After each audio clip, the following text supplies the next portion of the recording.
Руларды санау 21-ші тарау. Негев өлкесіндегі Арат қаласының Қанахандық патшасы Израиль халқының Атарим жолымен келе жатқанын естіп, оларды шабуылдап біразын тұтқындады. Сонда израильдіктер жаратқан еге, егер осы халықты біздің қолымызға тапсырсаң, онда біз олардың қалаларын өзіңе бағыштап, толығымен құртатын боламыз, деген ант берді. Жаратқан ие израильдіктердің өтініштеріне құлақ салып, қанахандықтарды олардың қолдарына тапсырды. Израильдіктер солардың өздері мен қалаларын Құдайға бағыштап толығымен құртты. Содан осы жер Хорма, құрту деп аталып кетті. Хор тауынан израильдіктер Едом елін сырт айналып өтпек болып, Қамысты теңізге қарай бет алды. Жолшыбай халықтың шыдамы таусылып, Құдайға және Мұсаға қарсы сөйлеп, бізді не үшін Мысырдан алып шықтыңдар? Мына ен далада қырылуымыз үшін бе? Жейтін нан, ішетін суымыз жоқ. Әлгі жеп жүрген жиренішті тамағымыздан әбден мезі болдық, деді. Сонда жаратқан ие халық арасына отқа ұқсаған улы жыландар жіберіп, солар Израиль халқының арасынан көптеген адамды шағып өлтірді. Халық Мұсаның алдына келіп, біз жаратқан иеге және өзіңізге қарсы сөйлеп күнә жасадық. Мына жыландарды бізден аластата көрсін деп, жаратқан иеге біз үшін өтініш жасап сыйыныңызшы, деп жалынды. Содан Мұса халық үшін өтініп сыйынды. Сонда жаратқан ие Мұсаға былай деп бұйырды: отқа ұқсаған улы жыланның мүсінін жасап ал да, оны белгі беретін бағананың басына бекітіп, жоғары көтеріп қой. Жылан шаққан әркім соған қараса тірі қалады. Сонымен Мұса мыстан жылан мүсінін жасап, оны бағананың басына бекітіп, жоғары көтеріп қойды. Жылан шағып алған әркім мыс жыланға қарағанда тірі қалып отырды. Израильдің үрім бұтағы әрі қарай жылжып, Оботқа жетіп, сонда қостарын тікті. Олар Оботтан шығып, Моаб елінің шығысындағы елсіз даладағы Е-Абаримге көшіп барып, сонда аялдады. Бұл жерден олар Зәрет аңғарына барып, сонда қостарын тікті. Халық сол жерден ен даладағы Арнонның арғы жағына өтіп, сонда тоқтады. Арнон аморлықтардың аймағынан бері ағатын өзен. Ол Моаб елін аморлықтардың аймағынан бөліп тұратын шекарасы еді. Сол себепті жаратқан иенің шайқастары деген кітапта былай деп жазылған: Суфаның маңайындағы Уахеб қаласы және Арнон өзені мен оның Ар деген елді мекенге қарай созылып жатқан сайлары Моаб шекарасының бойында орналасқан. Сол жерден израильдіктер Бегерге көшіп барды. Жаратқан ие сондағы құдық туралы Мұсаға: халықты жина, мен оларға су беремін, деді. Сол кезде Израиль халқы мына әнді шырқады: Уа, құдық, суыңды сарқыта бер. Құдық жайында айтыңдар әндер. Оны ойып қазды билеушілер, халықтың озаттары жетекшілер. Қолдарында асатаяқ пен сүңгілер. Елсіз даладан халық Матанаға, содан Нахалелге және Бамотқа көшіп қонды. Бамоттан олар Моаб еліндегі алқапқа көшіп барды. Сол маңайдағы Писка тауы құлазыған далаға тіреліп тұр. Мұнан кейін Израиль халқы елшілер арқылы аморлықтардың патшасы Сихонға мынадай сәлем жіберді: жеріңізден өтуімізге рұқсат етсеңіз екен, не егістеріңізге, не жүзімдіктеріңізге бұрылмаймыз, құдықтарыңыздан суды ішпейміз. Тек патшаның үлкен жолымен ғана жеріңізден өтіп шығамыз. Бірақ Сихон Израильге өз жер арқылы жүріп өтуге рұқсат бермей, бүкіл жасағын жинап, Израильге қарсы елсіз далаға аттанды. Яхас деген жерге жетіп, израильдіктермен шайқасты. Израильдіктер Сихонның жасағын семсердің жүзімен қырып жойып, Арнон өзенінен Ябок өзеніне дейінгі аралықтағы оның жерін иемденіп алып, Ябоктың арғы жағындағы аммондықтардың шекарасы бекіністі болғандықтан, олар тек соған дейін барды. Израиль халқы аморлықтардың барлық қалаларында қолға түсіріп, соларды әсіресе Хешебон мен оған қарасты елді мекендеріне қоныстанып алды. Себебі Хешебон аморлықтардың патшасы Сихонның тұрған қаласы болатын. Ол Моабтың бұрынғы патшасына шабуыл жасап, оның Арнонға дейінгі бүкіл жерін тартып алған еді. Сондықтан жыраулар ол туралы мынадай нақыл айтқан: келіңдер Хешебонға, Сихонның қаласына, қайта салынып бекітілсін астана. Себебі Хешебоннан от жалыны шықты, Сихонның қаласынан алау лап етті. Моабтың ар қаласын жалмап қойды, Арнон қыраттарының иелерін қырды. Уа Моаб халқы, қасірет саған, Хамосқа табынған халық қырылған. Хамос өз ұлдарын қашуға қалдырды, қыздарын Амор патшасы Сихонға олжалатты. Ал біз оларды жеп атып талқандадық, Дибонға дейінгі Хешебон елін құрттық, Медеба мен Нофаға дейін ойран салдық. Осылайша израильдіктер аморлықтардың жеріне қоныстанып алды.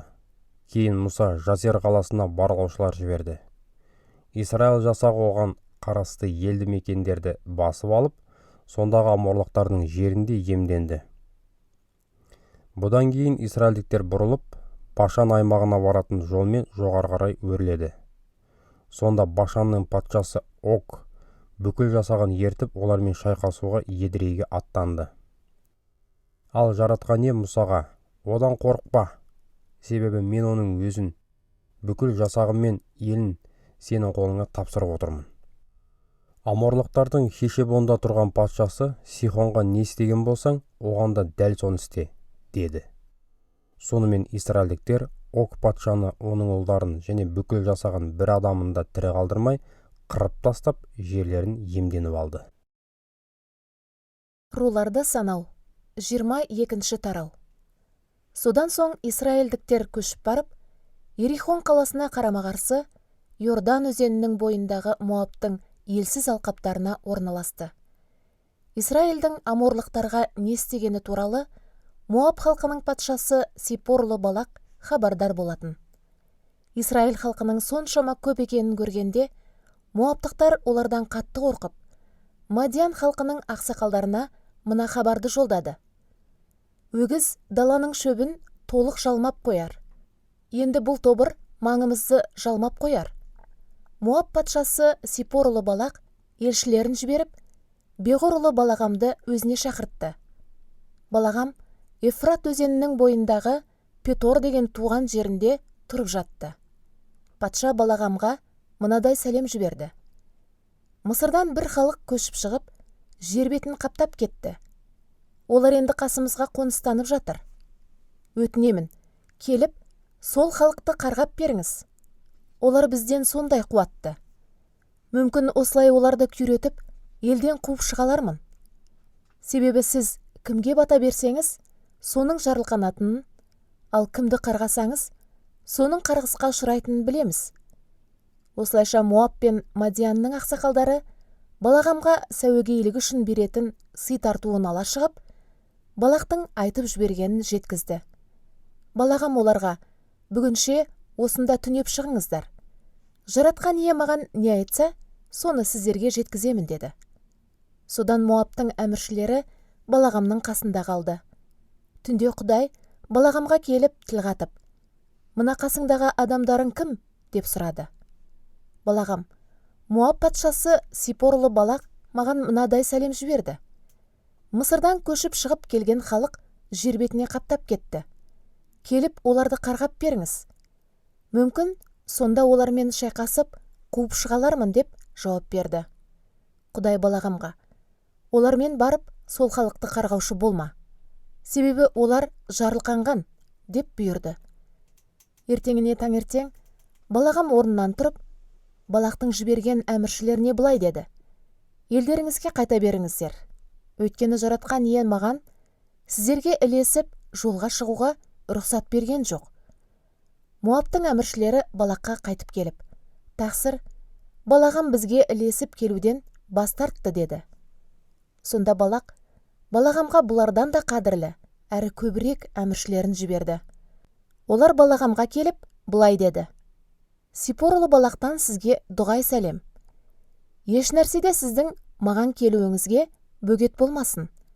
Мен сізге зор сый көрсетіп, айтқаныңыздың бәрінде орындаймын. Өтінемін, тек келіп, ана халықты қарғап берсеңіз екен. Балағам Балақтың жіберген адамдарына мынадай жауап қайырды: Балақ маған сарайын алтын күміске толтырып берсе де, мен Құдайым жаратқан иенің бұйрығына қарсы шығып, не үлкен, не майда шүйді еш нәрсені де өздігімнен істей алмаймын. Сіздер де бүгін осында түнеп шығыңыздар. Жаратқан ие маған тағы не айтар екен, соны біліп алайын. Түнде Құдай тағы да Балағаммен кездесіп: Мына адамдар сені шақыруға келген соң, жолға жиналып, оларға еріп бара бер. Бірақ тек менің айтқанымды ғана істейтін бол деп бұйырды. Балағам таңертең тұрып, мәшесегін ерттеп, мініп алды да, Моабтың әміршілеріне ілесіп, сапарға аттанды. Бірақ оларға ілесіп шыққан үшін Құдай Балағамға қаһарланды. Сондықтан жаратқан иенің періштесі Балағамға қарсы шығып, жолын бөгеп тастады. Балағам екі қызметшісін ертіп, жол жүріп бара жатқанда, оның астындағы мәшесегі жаратқан иенің періштесінің қолына жалаң семсер ұстап, жолда тұрғанын көрді. Есек жолдан шығып, ашық далаға қарай беттеді. Ал Балағам оны ұрғылап, жолға қайтарды. Бұдан кейін жаратқан иенің періштесі жүзімдіктердің арасындағы соқпақ жолға тұрып алды. Соқпақтың екі жағынан да дуалдар қоршап тұрды. Есек жаратқан иенің періштесін көріп, дуалға жабыса ығысып, Балағамның аяғын қысып тастады. Балағам жануарды қайтадан ұрғылады. Ал жаратқан иенің періштесі алға жылжып, не оңға да, не солға да бұрылып өтуге мұрша бермейтін бір тар жерге келіп тұрып алды. Жаратқан иенің періштесін көрген мәшесек жерге жата кетті. Бұдан Балағамды ашу кернеп, есегін таяғымен ұра бастады. Сонда жаратқан ие мәшіге тіл бітіріп, ол: «Мені 3 рет қатарынан ұрып соғатындай, саған не жаздым?» деп сұрады. Балағам есекке: «Мені келеке қылғаның үшін. Егер қолымда семсер болса, сені өлтіре салар едім» деп дауыстады. Ал есек Балағамға: «Баяғыдан бері мініп келе жатқан мәшесегің емеспін бе? Бұрын соңды менің осындай әдетім болып беді?» деген сұрақ қойды. Балағам оған: «Жоқ» деп жауап берді. Сонда жаратқан ие Балағамның көзін ашып, ол жаратқан иенің періштесінің қолына жалаң семсер ұстап, жолда тұрғанын көрді. Балағам оның алдында иеліп, етпетінен жерге жығыла кетті. Періште оған: «Не себептен сен мәшесегіңді 3 рет қатарынан ұрып соқтың? Мен өзім бөгет болу үшін саған қарсы шыққан едім. Себебі сен маған қыңырлана мойынсұнбайсың. Жүрген жолың сені менің көз алдымда тұңғиыққа құлатпақ. Ал есегің мені көріп, 3 рет қатарынан менен жалтарды. Ол солай етпегенде, мен қазір-ақ сен өлтіріп, оны тірі қалдыратын едім» деп ескертті. Балағам жаратқан иенің періштесіне: «Мен күнә жасадым. Сіздің маған қарсы шығып, жолды бөгеп тұрғаныңызды білмеген едім. Ал енді, егер мұным сізге ұнамаса, онда кері қайтайын» деп жауап қатты. Бірақ жаратқан иенің періштесі: «Мына адамдарға ілесіп бара бер. Алайда тек менің өзіңе айт дегенімді ғана айтатын бол» деген бұйрық берді. Осылай Балағам Балақтың әміршілеріне ілесіп кете берді. Балақ патша Балағамның келе жатқанын ести салысымен, оны қарсы алу үшін жолға шығып, өз елінің шекарасындағы Арнон өзенінің бойында орналасқан Моабтық қалаға барды. Балақ: «Мен адамдарымды жіберіп, сізді жедел келуге шақырмап едім. Неге келіп болмадыңыз? Әлде сізге тиесілі сый-сияпат көрсету қолымнан келмей ме?» деп ренішін білдірді. Ал Балағам оған: «Міне, қасыңызға келдім ғой. Алайда өзім қалаған сөзімді айталар ма екенмін?» «Жоқ, Құдай аузыма қандай сөз салса, соны айтамын» деп жауап берді. Сонымен Балағам Балақ патшаға еріп, Кирият Хусотқа барды. Сол жерде патша мүйізді ірі қара мен ұсақ малдарды құрбандыққа шалып, солардың біраз бөлігін Балағамға және қасындағы әміршілеріне берді.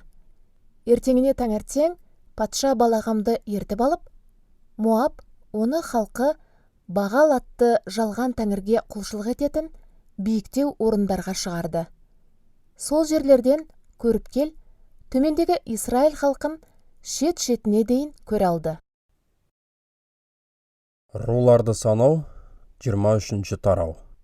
Сонда Балағам Балаққа: маған осы жерде 7 құрбандық орнын тұрғызып, 7 жас бұқа мен 7 қошқар дайындап қойыңыз, деп тапсырды. Балақ оның айтқанын орындады. Екеуі әрбір құрбандық орнында бір-бірден жас бұқа мен қошқарды құрбандыққа шалып өртеп ұсынды. Мұнан кейін Балағам Балаққа: мына шалынып түгелдей өртелген құрбандықтарыңыздың қасында тұра тұрыңыз. Мен әрірек барып келейін. Мүмкін жаратқан ие кездесу үшін келіп қалар. Ол маған не ашып көрсетсе, соны сізге айтып беремін, деп бір тақыр төбе басына шығып кетті.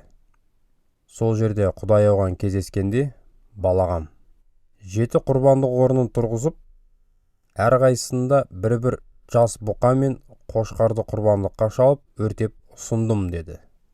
Жаратқан ие Балағамның аузына айтатын сөздерін салып оған: енді Балаққа қайтып бар да, оған осы хабарымды жеткіз, деп бұйырды. Сонымен Балағам қайтып келсе, Балақ өзінің шалып түгелдей өртеген құрбандықтарының жанында тұр екен.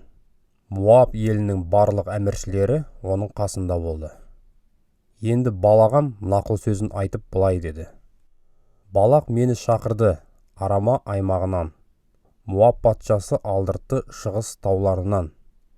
Келіп, Жақыптың ұрпағын қарғап беріңіз, деп Израиль халқын лағнеттеп кетіңіз.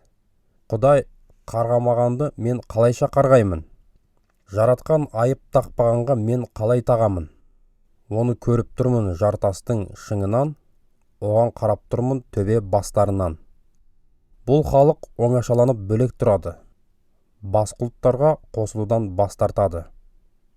Жақыптың құмдай көп ұрпағын кім есептер? Израильдің 1/4-інің өзін санап көр. Көз жұмған кезімде сол әділдердей өлейін, бұлардай ақ өліммен дүниеден өтейін. Балақ Балағамға: бұ не қылғаныңыз маған? Мен сізді жауымды қарғауға алдырттым, ал сіз оған ақ бата жаудырдыңыз, деп налыды. Балағам: жаратқан ие маған не бұйырса, дәл соны ғана айтуым қажет емес пе, деп жауап берді.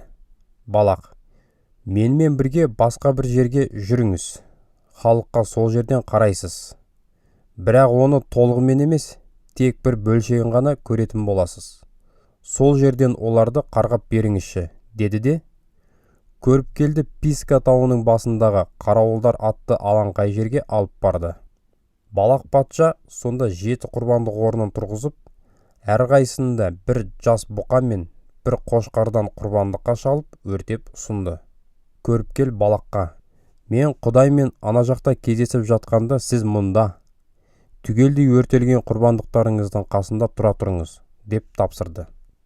Мұнан кейін жаратқан ие Балағамды кездестіріп, оның аузына айтатын сөздерін салып беріп, былай деп бұйырды: Балаққа қайтып бар да, оған осы хабарымды жеткіз. Балағам қайтып келсе, патша Муап елінің әміршілерімен бірге өзінің түгелдей өртелген құрбандықтарының жанында тұр екен. Балақ: жаратқан ие не деді, деп сұрады. Сонда Балағам нақыл сөзін айтып былай деді: уа Балақ, тұрыңыз да мені тыңдаңыз. Сипор ұлы, маған құлақ салыңыз. Құдай өтірік айтатын пенде емес, ойын өзгерте беретін адамды емес. Ол айтса, сонысын іске асырмай ма? Әлде сөз беріп, онысын орындамай ма? Мен ақ бата беруге тапсырма алдым. Құдай жарылқаса, соны өзгерте алмаймын. Жақыптың ұрпағынан пәле көрінбейді. Израиль халқынан бейнет деген білінбейді. Құдайы жаратқан ие арасында тұрады. Оны патшамыз деп кернеймен жар салады. Халықты Мысырдан шығарған Құдайдың өзі, жабайы бұқаның мүйізіндей оның күші. Жақыпқа қарсы ешбір сиқырлық жүрмейді. Израильге қарсы сәуегейлік өтпейді. Қазір де Жақып пен Израиль жөнінде қарашы Құдайдың ісін, деп дәріптейді. Ана арыстандай халық өрлеп шығады, дәу арыстандай ол орнынан тұрады. Олжасын жалмап, қанын ішіп тояды. Содан соң ғана жатып, тыным табады. Балақ сонда балағамға, ендеше бұл халыққа қарғысты айтпаңыз, бата да бермеңіз, деп бұйырды. Балағам оған, жаратқан ие маған не айтса, соның бәрін істеуге тиіспін деп, өзіңізге ескертпеп пе едім, деп жауап берді. Сонда балақ патша балағамға, жүріңізші, басқа бір жерге барайық. Мүмкін Құдай сіздің оларды сол жерден қарғағаныңызды құп көрер, деді. Патша балағамды елсіз далаға қарап тұрған Пеғор тауының басына алып барды. Сол жерде балағам тағы да балаққа, маған осында 7 құрбандық орнын тұрғызып, 7 бұқа мен 7 қошқар дайындап қойыңыз, деп тапсырды. Балақ оның айтқанын орындап, әрбір құрбандық орнына бір-бірден бұқа мен қошқар шалып, өртеп ұсынды. Руларды санау. 24-ші тарау. Ал балағам, жаратқан иенің Исраэльді жарылқағысы келіп отырғанын сезіп, енді бұрынғыдай сәуегейлікке сүйенбеді. Қайта ол, елсіз далаға қарай бет жүзін бұрып қарады. Балағам көз тастап, рулары бойынша қатар-қатар тұрақтаған Исраэльдіктерді көрген кезде, оған Құдайдың рухы қонды да, ол мына нақыл сөзін айтты. Беғор ұлы балағамның пайғамбарлық сөзі. Көкірек көз ашық адамның болжау сөзі. Құлағым шалады Құдайдың хабарын. Көзім көреді құдіреттінің аянын. Көзім ашық күйі жерге жығыламын. Құдайдың хабарын енді айтамын. Уа Жақып халқы, шатырларың қандай әдемі. Уа Исраэль халқы, үйлерің қандай көрікті.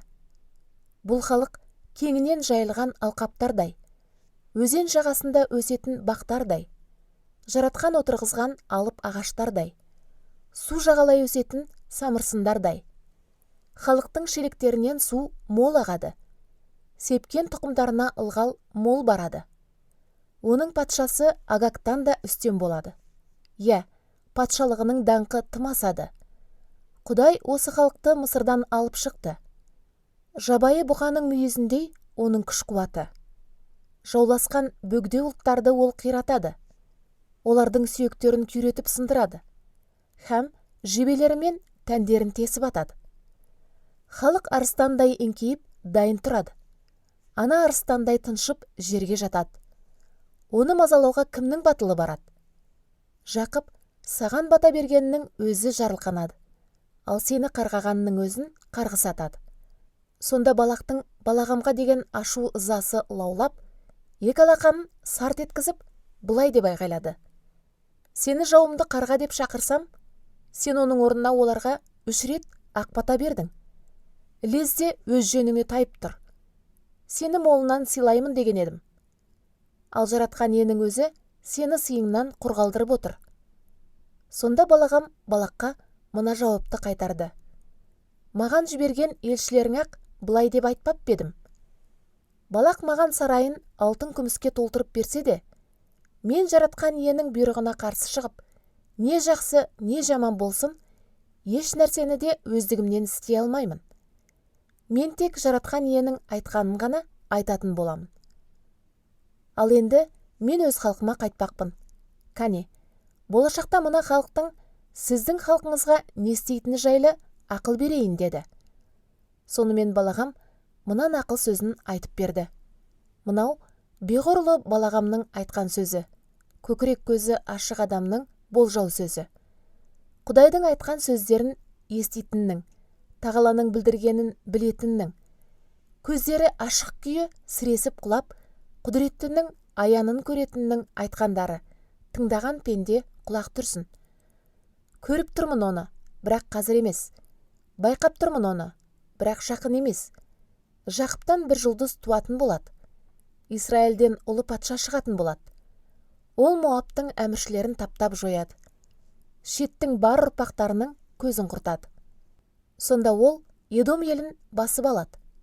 Сейірдегі жаулары оған бағынады. Ал Исраэль үнемі күшейіп нығаяды. Жақыптан мықты билеуші шығады. Ирдағы тірі қалғандардың көзін құртады. Балағам Амалек халқына көз салып, мына нақыл сөзді айтты. Амалек халықтардың алғашқысы еді, бірақ ақыр соңында ол құрып бітеді. Балағам кендіктерге де көз салып, олар туралы мына нақыл сөзін айтты. Сондай берік екен сенің тұрағың, жартасқа салынған, қауіпсіз екен үйің. Алайда кендіктер сендер қырыласыңдар. Ассурға көп кешікпей тұтқын боласыңдар.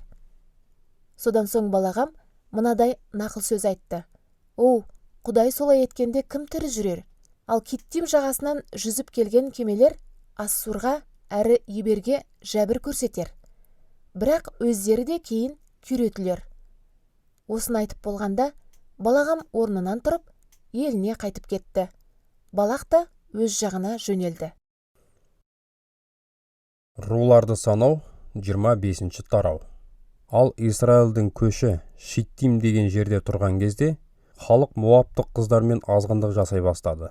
Бұлар халықты өздерінің жалған тәңірлеріне арнаған құрбандықтарына шақырған еді. Израильдіктер солардан дайындалған тамақты жеп, Моабтықтардың жалған тәңірлеріне иеліп табынды.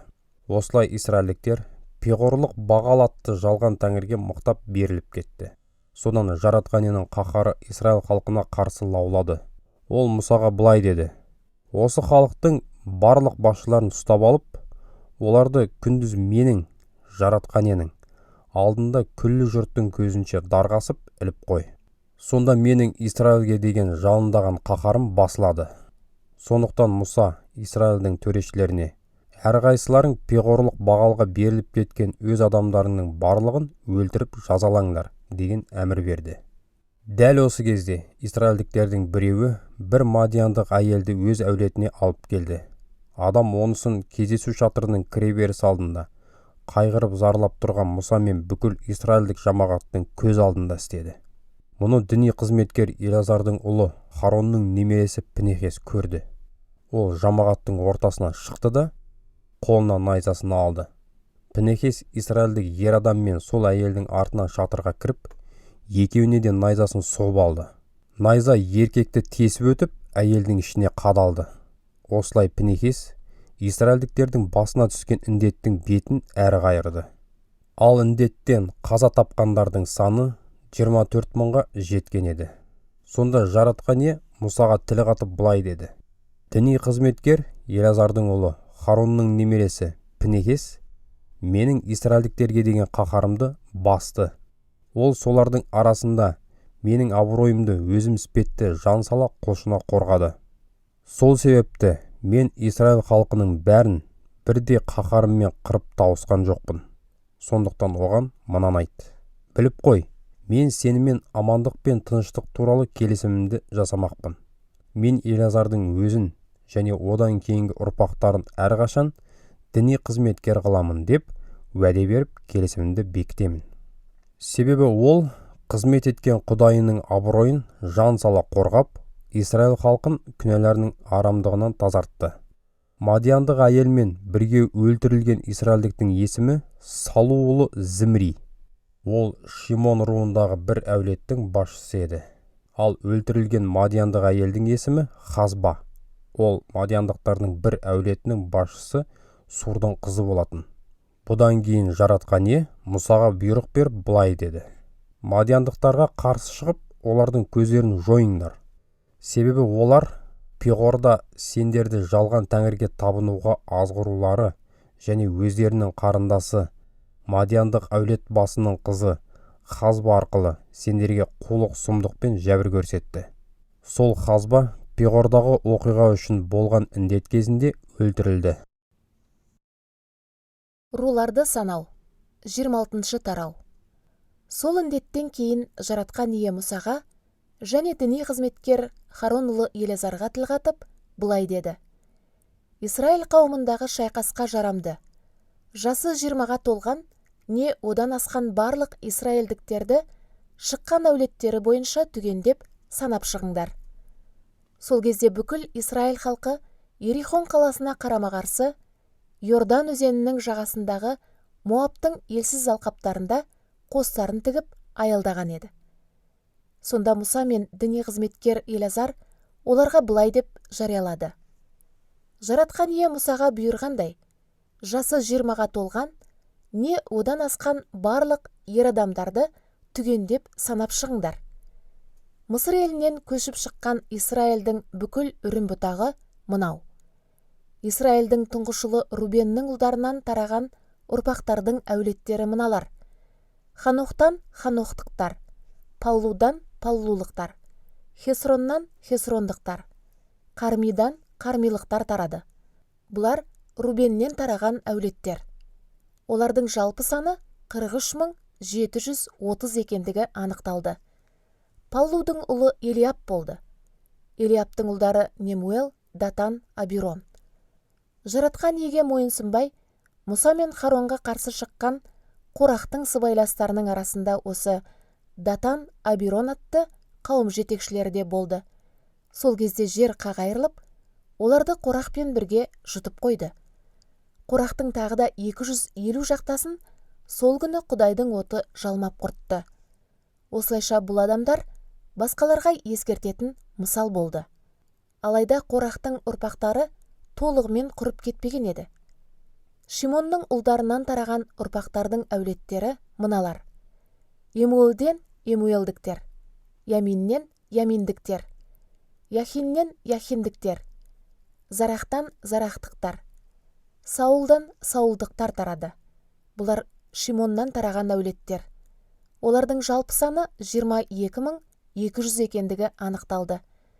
Ғаттың ұлдарынан тараған ұрпақтардың әулеттері мыналар: Сифоннан сифондықтар, Хагиден хагеліктер, Шуниден шунеліктер, Озниден озниліктер, Ериден ериліктер, Ародидан ародилықтар, Арелиден арелиліктер тарады. Бұлар Ғаттан тараған әулеттер. Олардың жалпы саны 40.500 екендігі анықталды. Яхуданың ер мен Онан деген ұлдары да бар еді. Бірақ олар Қанахан елінде қайтыс болды. Ал Яхуданың қалған ұлдарынан тараған ұрпақтардың әулеттері мыналар: Шилахтан шилахтықтар, Парестен парестіктер, Зарахтан зарахтықтар тарады. Парестің ұрпақтары Хесроннан хесрондықтар, Хамулдан хамулдықтар тарады. Бұлар Яхудадан тараған әулеттер. Олардың жалпы саны 76.500 екендігі анықталды. Исашардың ұлдарынан тараған ұрпақтардың әулеттері мыналар: Толадан толалықтар, Пуадан пуалықтар, Яшуптан яшуптықтар, Шимроннан шимрондықтар тарады. Бұлар Исашардан тараған әулеттер. Олардың жалпы саны 64.300 екендігі анықталды. Забулонның ұлдарынан тараған ұрпақтардың әулеттері мыналар: Сереттен сереттіктер, Илоннан илондықтар, Яхлелден яхлелдіктер тарады. Бұлар Забулоннан тараған әулеттер. Олардың жалпы саны 60.500 екендігі анықталды. Манаса мен Ефрем есімді екі ұл арқылы жүсіптен тараған ұрпақтардың әулеттері мыналар: Манасаның ұрпақтары Махырдан махырлықтар тарады. Махыр Ғилақаттың әкесі болатын, әрі Ғилақаттан Ғилақаттықтар тарады. Ғилақаттың ұрпақтары Езерден езерліктер, Хелектен хелектіктер, Азриелден азриелдіктер, Сихемнен сихемдіктер, Шимидадан шимидалықтар, Хеферден хеферліктер тарады. Хефер ұлы Салопахаттың ұлдары болмай, Махла, Ноға, Хохла, Мылқа, Тирса есімді қыздары болды. Бұлар Манасадан тараған әулеттер. Олардың жалпы саны 52.700 екендігі анықталды.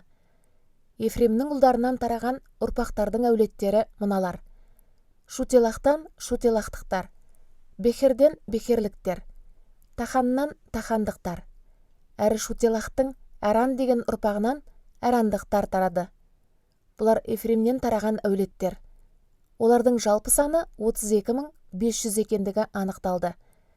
Жүсіптен ұлдары Манаса мен Ефрем арқылы тараған әулеттер міне осылар. Буньяминнің ұлдарынан тараған ұрпақтардың әулеттері мыналар: Беладан белалықтар, Ашпелден ашпелдіктер, Ахирамнан ахирамдықтар, Шифуфамнан шифуфамдықтар, Хуфамнан хуфамдықтар тарады. Беланың арт пен Нағыман есімді екі ұлынан да екі әулет тарады. Арттан арттықтар, Нағыманнан нағымандықтар тарады. Бұлар Буньяминнен тараған әулеттер. Олардың жалпы саны 45.600 екендігі анықталды. Данның ұлдарынан тараған ұрпақтардың әулеттері мыналар.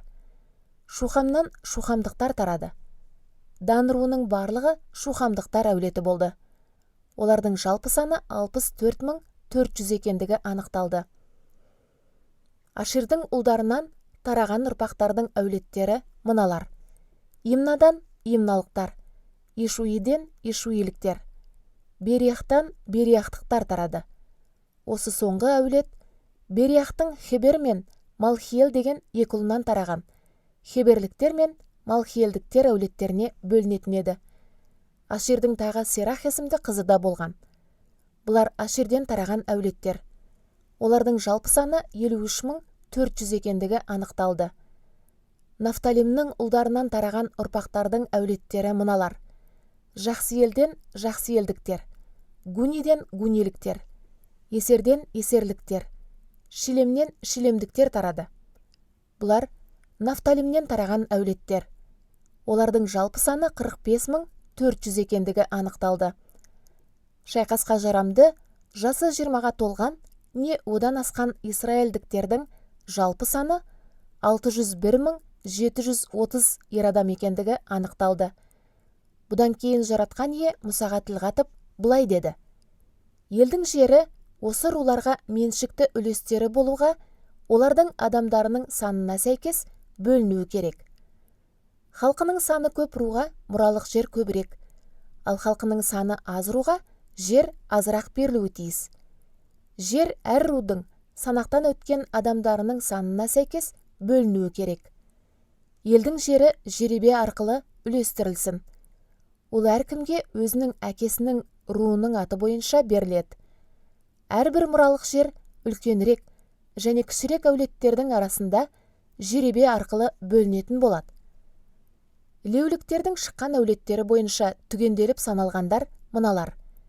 Герсоннан герсондықтар, Қахаттан қахаттықтар, Мерариден мерариліктер тарады. Леуліктерге тағы мынадай әулеттерде жататын еді. Либниліктер, хеброндықтар, махлеліктер, мушилықтар, қорақтықтар. Қахаттан Ымрам тарады. Ымрамның әйелінің есімі Йохебет болатын. Ол да Мысыр елінде туған леулік әйел еді. Ымрам мен Йохебеттің Харон, Мұса мен Мәриям есімді екі ұл, бір қызы болды. Харонның Надап пен Абиху, Елазар мен Этамар есімді ұлдары бар еді. Надап пен Абиху жаратқан иенің алдында оттың ол бұйырмаған бөтен түрін ұсынғанда өлімге ұшыраған болатын. Жасы бір айдан жоғары еркек кіндікті леуліктердің жалпы саны 23.000 болды. Олар Исраэльдің басқа руларымен бірге санаққа енгізілмеді. Себебі леуліктерге олардың арасында жеке мұралық аймақ бөлінбеген еді. Сонымен Ерихон қаласына қарама-қарсы Йордан өзенінің жағасындағы Моабтың елсіз алқаптарында Мұса мен діни қызметкер Елазар Исраэльдіктерді түгендеп санаған кезде санақтан өткендер міне осылар болды. Олардың арасында содан 38 жыл бұрын Синай атты елсіз далада болған бірінші санаққа енген Исраэльдіктерден бірде-бір адам болған жоқ. Жаратқан ие солар туралы, олар сөзсіз елсіз далада қайтыс болады деп айтқандықтан, Ефунне ұлы Халеп пен Нун ұлы Ешуадан басқаның бәрі дүниеден өткен еді. Руларды санау 27-ші тарау. Бір күні Салопахаттың қыздары Махла, Ноға, Хоғла, Мылқа, Тирса жамағаттың алдына шықты. Олардың әкесі Салопахот Хефердің ұлы Жалахаттың немересі Махырдың шөбересі еді. Ол Жүсіптің ұлы Манасаның руына жататын. Ол қыздар кездесу шатырының кіреберісінің маңына Мұсаның, діни қызметкер Елазардың, жетекшілердің және бүкіл жамағаттың алдына шығып, былай деп өтініш жасады. Әкеміз ен далада көз жұмған еді. Соңынан ұл қалмады. Ол жаратқан иеге қарсы шыққан қорақтың сыбайластар тобына қосылған жоқ. Өзге пенделер іспетте өз күнәсі үшін өлді. Артынан қалған ұл жоқ болғандықтан, әкеміздің аты өз әулетінен өшіп қалуға тиіс пе? Сол себептен бізге әкеміздің ағайындарының арасынан мұралық жер үлестіріп берсеңіз екен. Сонда Мұса олардың даулы мәселесін жаратқан иенің алдына жеткізді. Жаратқан иенің Мұсаға берген жауабы мынау болды. Салопахаттың қыздары дұрыс айтады. Оларға әкесінің ағайындарының арасынан сөзсіз мұралық жер үлестіріп беруің керек. Әкелеріне тиесілі мұралық жерін қыздарына табыста. Израильдіктерге мынаны айт. Егер біреу артынан ұл қалдырмай қайтыс болса, онда оның мұралық жерін қызына табыстаңдар. Егер қызы да болмаса, онда мұралық жерін туған ағайындарына беріңдер. Егер туған ағанесі де болмаса, онда мұралық жерді қайтыс болған адамның әкесінің туған ағайындарына табыстаңдар. Ал егер әкесінің туған ағанесі де болмаса, онда мұралық жерді марқұмның әулетінің ішіндегі ең жақынының иелігіне беріңдер. Жаратқан иенің Мұсаға бұйырғанындай, бұл шешім израильдіктерге арналған ереже болуға тиіс. Содан соң жаратқан ие тіл қатып Мұсаға былай деді. Абарим қыратындағы мына таудың басына шық. Мен израильдіктерге табыстағалы тұрған елге көз таста. Соны көргеннен кейін ағаң Харон сияқты сен де ата-бабаларыңның қасына жөнелесің. Себебі қауым Син атты елсіз далада маған қарсы бас көтергенде, екеуің де менің бұйрығыма бағынбай, жартастан су аққызған кезімде олардың алдында мені қастерлеп, келілігімді көрсетпедіңдер. Бұл оқиға Син даласындағы Қадештің маңындағы Мериба суының қасында болды. Мұса жаратқан иеге былай деп жауап берді. Жаны бар күллі адамзаттың құдайы, жаратқан ие осы қауымның үстінен біреуді жетекшілікке тағайындасын. Сол кісі оларды бастап алып жүреді. Осылайша жаратқан иенің қауымы бағушысы жоқ бір отар қой сияқты болмайды. Содан кейін жаратқан ие Мұсаға тағы былай деді. Бойында менің рухым бар адам, Нун ұлы Иешуаны қасыңа ал да, оның үстіне қолыңды қойып бата бер. Иешуаны діни қызметкер Елазардың және бүкіл жамағаттың алдына тұрғызып, олардың көз алдында оған міндетін өсеттеп тапсыр. Өзіңнің билігіңнің біразын Иешуаға табыста. Осылай Израильдің үрім бұтағының бүкіл қауымы оған бағынатын болсын. Иешуа менің жаратқан иенің еркін білу үшін діни қызметкер Елазардың алдында тұрсын. Елазар нұр және кемелділік деген қасиетті жеребелер арқылы жаратқан иенің алдында оның шешімін анықтасын. Соның білдіргенімен Иешуа және барлық израильдіктер ел қонысынан аттанып, оған қайта оралатын болсын. Мұса жаратқан иенің берген бұйрығын орындап, Иешуаны діни қызметкер Елазар мен бүкіл жамағаттың алдында тұрғызды. Содан ол Иешуаның үстіне қолын қойып бата беріп, оған міндетін өсеттеп тапсырды. Бұның бәрі жаратқан иенің Мұса арқылы білдірген еркі бойынша істелінді.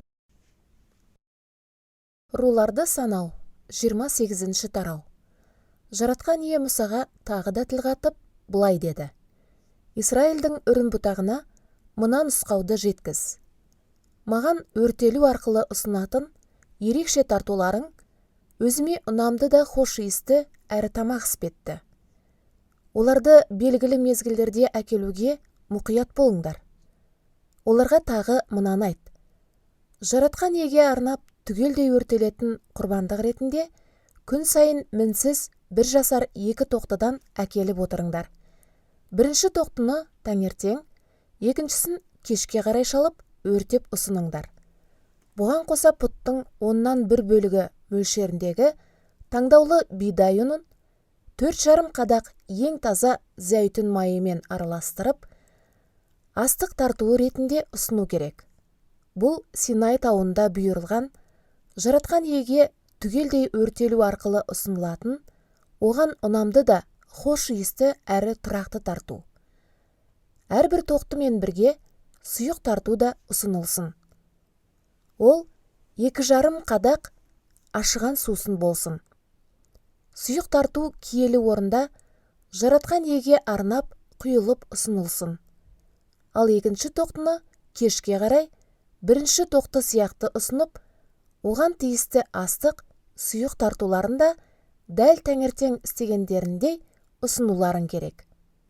Ал екінші тоқтыны кешке қарай бірінші тоқты сияқты ұсынып, оған тиісті астық сұйық тартуларын да дәл таңертең істегендеріндей ұсынуларын керек. Бұл да жаратқан иеге өртелу арқылы ұсынылған, оған ұнамды да хош иісті тарту болмақ. Діни демалыс күні мінсіз 1 жасар 2 тоқтыны тиісті сұйық тартуын және пұттың 2 бөлігі мөлшеріндегі таңдаулы бидай ұнын зәйтүн майымен араластырып, астық тартуы ретінде ұсыныңдар. Күн сайын тиісті сұйық тартумен бірге ұсынылатын, шалынып түгелдей өртелетін құрбандыққа қоса, діни демалыс күніне арналған түгелдей өртеліп ұсынылатын құрбандық осы. Әр айдың 1 күні жаратқан иеге арналған шалынып түгелдей өртелетін құрбандық ретінде 2 жас бұқа, 1 қошқар, 1 жасар 7 тоқты шалыңдар. Олардың барлығы да мінсіз болсын. Оларға тиісті астық тартуын. Әрбір құрбандық бұқа үшін пұттың 3 бөлігі. Әрбір құрбандық қошқар үшін пұттың 2 бөлігі. Әрбір құрбандық тоқты үшін пұттың 1 бөлігі мөлшеріндегі таңдаулы бидай ұнын зәйтүн майымен араластырып ұсыныңдар. Бұлар жаратқан иеге түгелдей өртеліп ұсынылатын, хош иісті де ұнамды тартулар. Осы құрбандықтарға тиісті сұйық тартулар мынадай болады. Әр бұқаға 8 қадақ, әр қошқарға 5 қадақ, әр тоқтыға 2,5 қадақ мөлшеріндегі шарап. Жыл бойы әр ай сайын шалынып түгелдей өртелетін құрбандықтардың ұсынылу тәртібі осындай. Әр айдың 1 күні жаратқан иеге күнәнің құнын өтейтін құрбандық ретінде 1 теке шалынсын.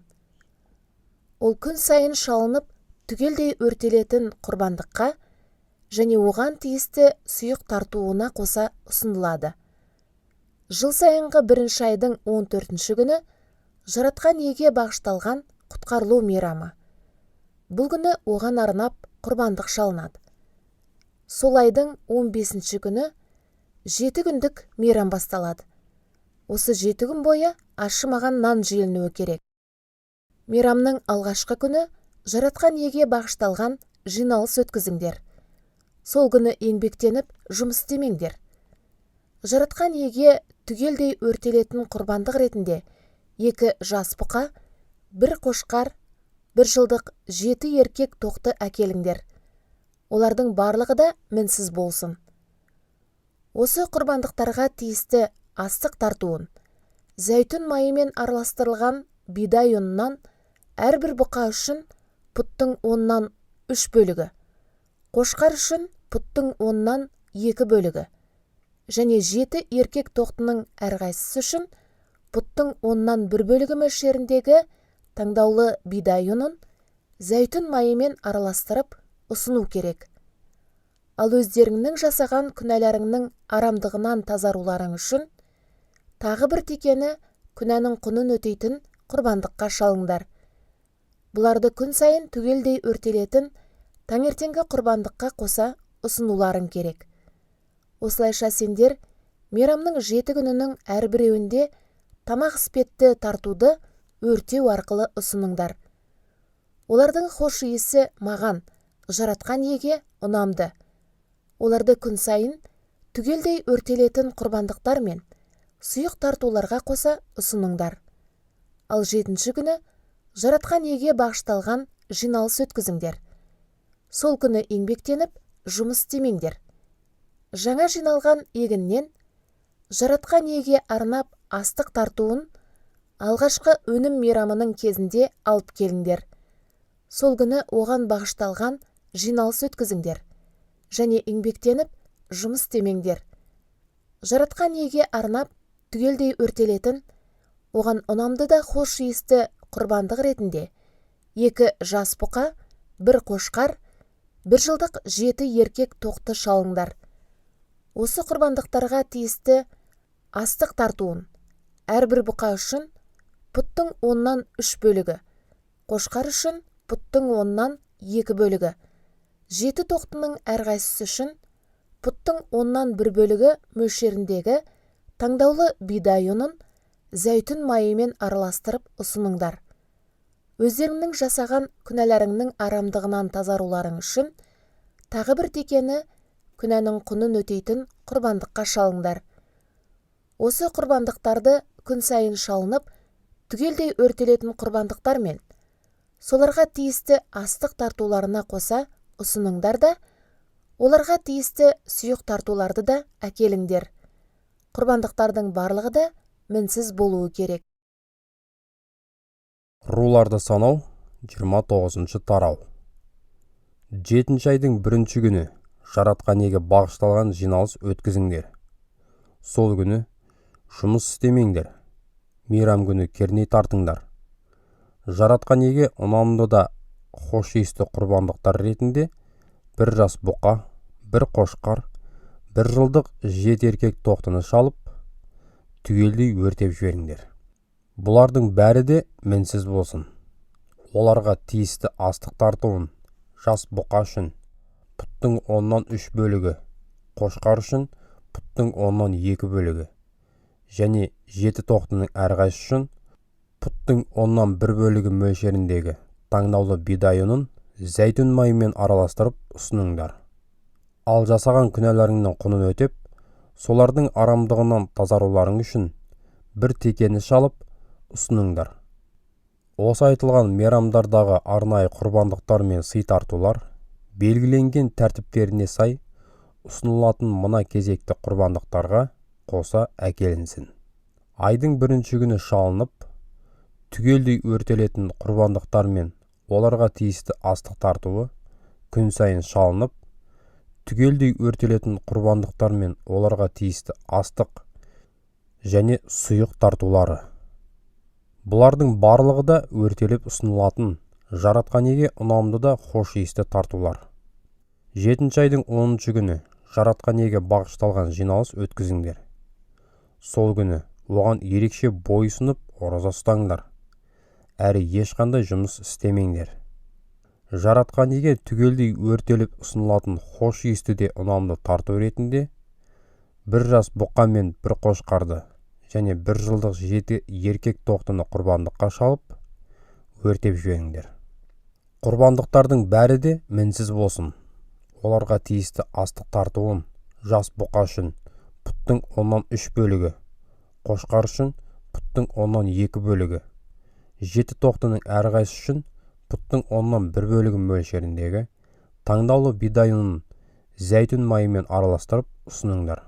Ал күнәнің құнын өтейтін құрбандыққа 1 текені шалып ұсыныңдар. Айтылып кеткен құрбандықтар мен тартулар өздеріңде жасаған күнәларыңның арамдығынан тазартып, күнәнің құнын өтейтін құрбандыққа қоса ұсынылсын. Сонымен қатар күн сайын шалынып, түгелдей өртелетін құрбандықтар мен оларға тиісті астық тартуын және осылардың барлығына тиесілі сұйық тартуларын да әкеліңдер. 7 айдың 15 күні де жаратқан еге бағышталған жиналыс өткізіп, сол күні еңбектеніп жұмыс істемеңдер. 7 күн бойы жаратқан еге арнап мейрам өткізіңдер. Сонда жаратқан еге өртеу арқылы ұсынылатын хош иісті де ұнамды тарту ретінде 13 жас бұқа, 2 қошқар және 1 жылдық 14 еркек тоқтыны құрбандыққа шалып, түгелдей өртеп жіберіңдер. Құрбандықтардың бәрі де мінсіз болсын. Оларға тиісті астық тартуын 13 жас бұқаның әрқайсысы үшін пұттың 10-нан 3 бөлігі, 2 қошқардың әрқайсысы үшін пұттың 10-нан 2 бөлігі, 14 тоқтының әрқайсысы үшін пұттың 10-нан 1 бөлігі мөлшеріндегі таңдаулы бидай ұнын зәйтүн майымен араластырып ұсыну керек. Өздеріңнің жасаған күнәларыңның құнын өтейтін құрбандыққа 1 текені шалып ұсыныңдар. Сондай-ақ күн сайын шалынып, түгелдей өртелетін құрбандықты, оған тиісті астық және сұйық тартуларында әкеліңдер. Мейрамның екінші күні 12 жас бұқа, 2 қошқар, 1 жылдық 14 еркек тоқтыны құрбандыққа шалып ұсыныңдар. Олардың бәрі де мінсіз болсын. Сол жас бұқаларға, қошқарлар мен тоқтыларға тиісті астық және сұйық тартуларын белгіленген мөлшерде ұсыныңдар. Өздеріңнің жасаған күнәларыңның құнын өтейтін құрбандыққа бір текені шалып ұсыныңдар. Сондай-ақ күн сайын шалынып, түгелдей өртелетін құрбандықты, оған тиісті астық және сұйық тартуларында әкеліңдер. Мейрамның үшінші күні 11 жас бұқа, 2 қошқар және 1 жылдық 14 еркек тоқтыны құрбандыққа шалып ұсыныңдар. Олардың бәрі де мінсіз болсын. Сол жас бұқаларға, қошқарлар мен тоқтыларға тиісті астық және сұйық тартуларын белгіленген мөлшерде ұсыныңдар. Өздеріңнің жасаған күнәларыңның құнын өтейтін құрбандыққа бір текені шалып ұсыныңдар. Сондай-ақ күн сайын шалынып, түгелдей өртелетін құрбандықты, оған тиісті астық және сұйық тартуларында әкеліңдер. Мейрамның 4-ші күні 10 жас бұқа, 2 қошқар және 1 жылдық 10 еркек тоқтыны құрбандыққа шалып ұсыныңдар. Олардың бәрі де мінсіз болсын.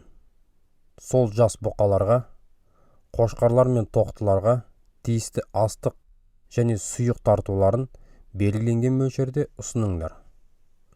Өздеріңнің жасаған күнәларыңның құнын өтейтін құрбандыққа бір текені шалып ұсыныңдар. Сондай-ақ күн сайын шалынып, түгелдей өртелетін құрбандықты, оған тиісті астық және сұйық тартуларында әкеліңдер.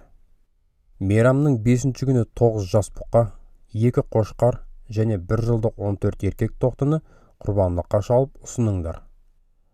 Олардың бәрі де мінсіз болсын. Сол жас бұқаларға, қошқарлар мен тоқтыларға тиісті астық және сұйық тартуларын белгіленген мөлшерде ұсыныңдар. Өздеріңнің жасаған күнәларыңның құнын өтейтін құрбандыққа бір текені шалып ұсыныңдар. Сондай-ақ күн сайын шалынып, түгелдей өртелетін құрбандықты, оған тиісті астық және сұйық тартуларында әкеліңдер. Мейрамның 6-ші күні 8 жас бұқа, 2 қошқар, 1 жылдық 14 еркек тоқтыны құрбандыққа шалып ұсыныңдар. Олардың бәрі де мінсіз болсын. Сол жас бұқаларға, қошқарлар мен тоқтыларға тиісті астық және сұйық тартуларын белгіленген мөлшерде ұсыныңдар. Өздеріңнің жасаған күнәларыңның құнын өтейтін құрбандыққа бір текені де шалып ұсыныңдар. Сондай-ақ күн сайын шалынып, түгелдей өртелетін құрбандықты, оған тиісті астық және сұйық тартуларында әкеліңдер. Мейрамның 7-ші күні 7 жас бұқа, 2 қошқар және 1 жылдық 14 еркек тоқтыны құрбандыққа шалып ұсыныңдар. Олардың бәрі де мінсіз болсын. Сол жас бұқаларға, қошқарлар мен тоқтыларға тиісті астық және сұйық тартуларын белгіленген мөлшерде ұсыныңдар. Өздеріңнің жасаған күнәларыңның құнын өтейтін құрбандыққа бір текені шалып ұсыныңдар. Сондай-ақ күн сайын шалынып, түгелдей өртелетін құрбандықты, оған тиісті астық және сұйық тартуларында әкеліңдер. Мейрамның 8-ші күні салтанатты жиналыс өткізіңдер. Сол күні еңбектеніп жұмыс істемеңдер. Жаратқан иеге өртеу арқылы ұсынылатын хош естуде ұнамды тарту ретінде 1 жас бұқа, 1 қошқар және 1 жылдық 7 еркек тоқтыны құрбандыққа шалып, түгелдей өртеп жіберіңдер. Құрбандықтардың бәрі де мінсіз болсын. Сол жас бұқаларға, қошқарлар мен тоқтыларға тиісті астық және сұйық тартуларын белгіленген мөлшерде ұсыныңдар. Өздеріңнің жасаған күнәларыңның құнын өтейтін құрбандыққа бір текені шалып ұсыныңдар.